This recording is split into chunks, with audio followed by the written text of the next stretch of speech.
Nampally exhibition society ఆధ్వర్యంలో నిర్వహించబడే 83వ all India industrial exhibition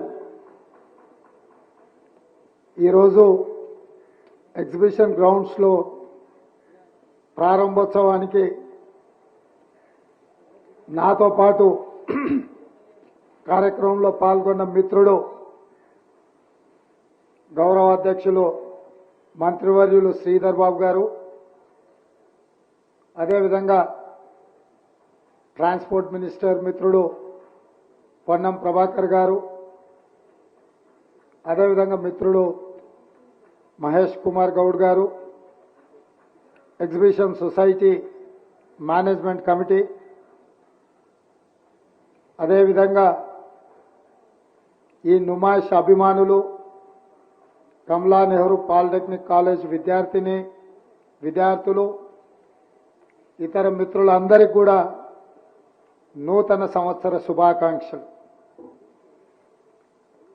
నూతన సంవత్సరం ఏ విధంగా మొదలవుతుందో కొత్త ఆలోచనలతోటి, భవిష్యత్తు మీద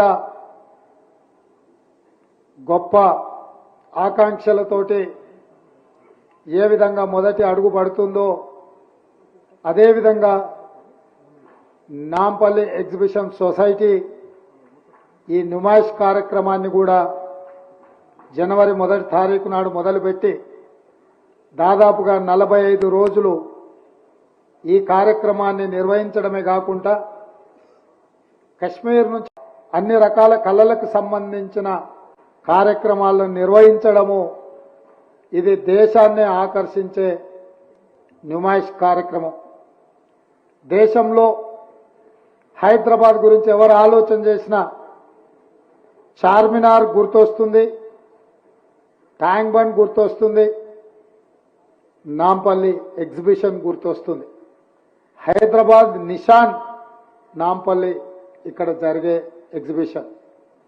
దీని వన్నే తగ్గకుండా ఎన్నో రకాలుగా ప్రపంచంలో సాంకేతిక నైపుణ్యం పెరిగి అభివృద్ధి పదం వైపు నడిపిన హైటెక్స్ లాంటి కొత్త ఎగ్జిబిషన్ సొసైటీస్ వచ్చిన నాంపల్లి ఎగ్జిబిషన్ సొసైటీ యొక్క గుర్తింపు, దీని ప్రాధాన్యత తగ్గకుండా మీరు నిర్వహిస్తున్నందుకు యాజమాన్యం అందరికీ కూడా మనస్ఫూర్తిగా నేను వారికి అభినందనలు తెలియజేస్తున్నా.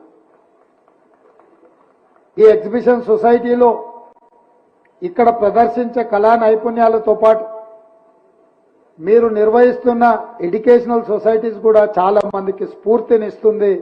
ఈ సమాజానికి మీరు ఎంతో సామాజిక బాధ్యతను నిర్వహిస్తున్నారు. ఇంతకుముందే మా మిత్రుడు మీ గౌరవాధ్యక్షులు శ్రీధర్ బాబు గారితో, మీ వైస్ ప్రెసిడెంట్ గారితో నేను మాట్లాడడం జరిగింది.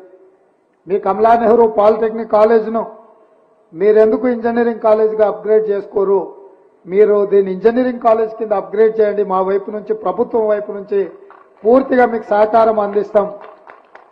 గత 10 సంవత్సరాల నుంచి తెలంగాణ రాష్ట్రం వచ్చిన తర్వాత మీ పేరుకపోయిన సమస్యలన్నిటిని కూడా పరిష్కరించడానికి ఈ ప్రభుత్వం సిద్ధంగా ఉన్నదని చెప్పి మీ యాజమాన్యానికి ఈ వేదిక మీద నుంచి నేను తెలియజేస్తున్నా. మీలాంటి సొసైటీలు సామాజిక బాధ్యతతో నిర్వహిస్తున్న విద్యా సంస్థలకు అండగా నిలబడడం ప్రభుత్వాల బాధ్యతనే కాకుండా మీ సిఎస్ఆర్ ఫండ్సే కాదు, ఇతర కార్పొరేట్ కంపెనీలకు కూడా అవసరమైతే రాష్ట్ర ప్రభుత్వం తరఫున సూచన చేస్తారు.